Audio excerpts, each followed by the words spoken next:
back to the JMK garage. Little update here in the garage and the Dyna.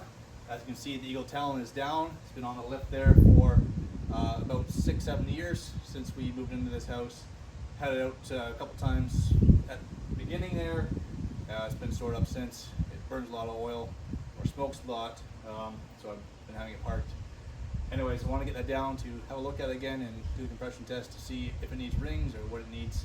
And unfortunately, it is low on compression on 3 cylinders, extremely low on the 1, so I need to pull the motor out and do a rebuild once again. Sort of to be expected. It's done a lot of track days and taken a lot of abuse and a lot of pounds of boost. So we'll get to that eventually. I think for now we'll just park it back up there with some fresh gas and stabilizer in it again, and we'll get to that another time, a year or 2 from now, once we have the time and the money to focus on that. But for now, this video is on the Harley Dyna here, and a little update on what's going on. So the last video I mentioned about getting an exhaust for it and a proper fuel tuner, and I had those 9-spoke mag wheels over there. Today I just picked up those from the powder coater. That's Glenn's Powder Coating in Cortland, Ontario. I told Glenn that I wanted chrome, and that wasn't really feasible, so I like to do powder coating, either black or bronze. And he told me he's got this new color called chrome bronze that he's done, and he thought it looked good. So he showed me a picture. Without looking at any swatches, I decided, yes, that's the color I want. Put it on, and a week later I picked those up, and I think they look absolutely fantastic. Just to show you what they look like there. And that's a 3-coat primer, color, and clear. But before we can put those rims on, we need to get some new bearings. We need to get the adapter kit, especially for the front wheel, which needs different spacers and different axle to use a 3/4 inch axle on the front of this, which currently uses a 1 inch axle. The back needs some spacers, I believe, to make it the proper width. It's 3/4 inch axle on here and those, so that will work out good. That's going to be a couple weeks yet, as I need to order those parts in, and I would like to burn off this rear tire. Hopefully the next moto meetup, do some burnouts, just to use all the tread up and have some fun. To add to this video though, my last video I mentioned fuel tuner and exhaust that I'd like to proceed with next. Roll Distributing, which I'm now a brand ambassador for. Got a sticker on there.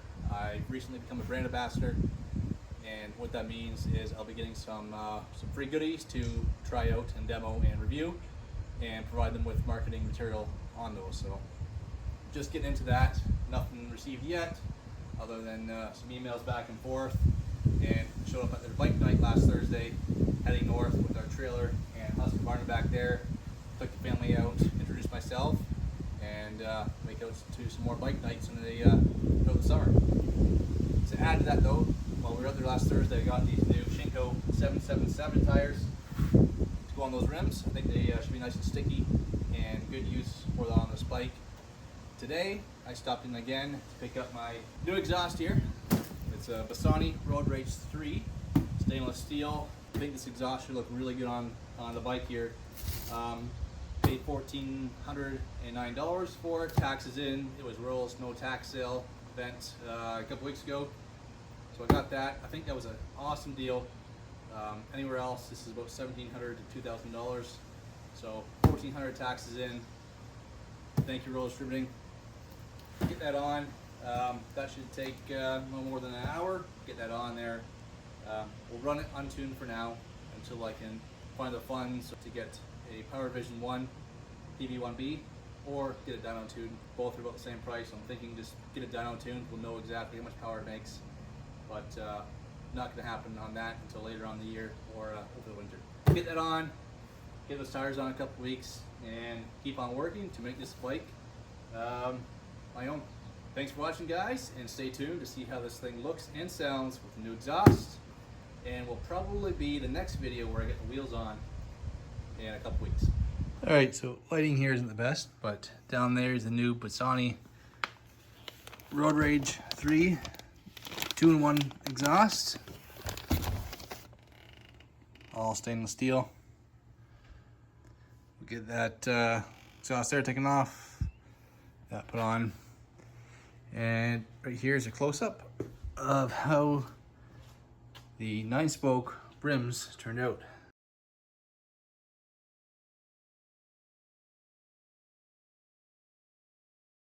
Need to get that bearing race taken out on the inside.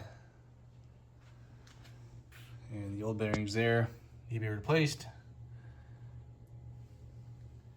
as well as the proper bushings or spacers to run those on the dyno. Well, there we have it.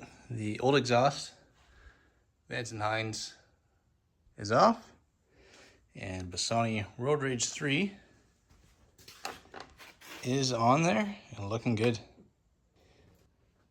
It's pretty late out right now, almost midnight, so I'll save the neighbors from listening to the noise, and we will fire this up tomorrow morning on the drive to work. Catch you then.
Well guys, thanks again for watching my video. If you enjoyed it, please give it a like, subscribe if you haven't done so already, and stay tuned for an upcoming video with a nice spoke mag wheels on, and some more mods hopefully in the near future.